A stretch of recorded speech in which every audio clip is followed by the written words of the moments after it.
Hello everyone, এইমাত্র আমি বাংলাদেশ থেকে ল্যান্ড করলাম বৃহত্তর দেশ চট্টগ্রামে। কয়েকদিন আগে আমি ঘুরে এসেছিলাম ইউনাইটেড কিংডম অফ সিলেট থেকে। এরপরে আমি আরও কিছু দেশের ভিসা করিয়ে রেখেছি, যেমন ময়মনসিংহ, রাজশাহী, কুষ্টিয়া, নোয়াখালী। স্পেশালি নোয়াখালী দেশটা আমার খুব ফেভারিট। নোয়াখালীতে পরে যাচ্ছি আমি।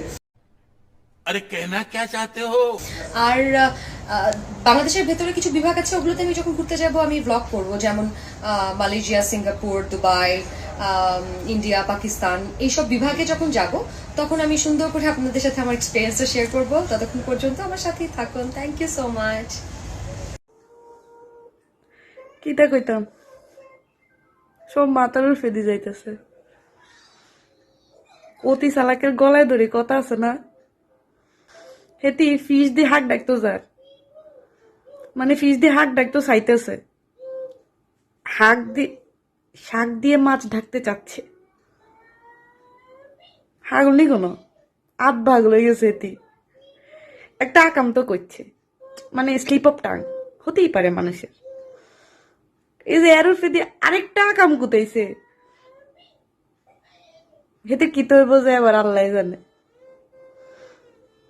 আচ্ছা তুই ভিডিও করতেছ, ভালো কথা, তুই ভিডিও করি, আচ্ছা সরি ক, আচ্ছা ঠিক আছে স্লিপ অফ টাং হয়ে গেছে, এটা হতেই পারে মানুষের, স্বাভাবিক, অস্বাভাবিক কিছু না।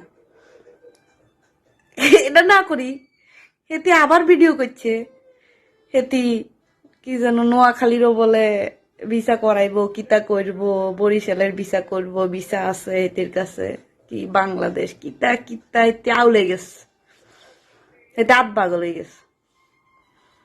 আর নাইলে আঙ্গর আধ পাগল মনে করছে, নিজের বেশি চালাক মনে করলে যা হয়। হেতি দুনিয়ার সবচেয়ে বড় চালাক, আমরা সব বোধাই।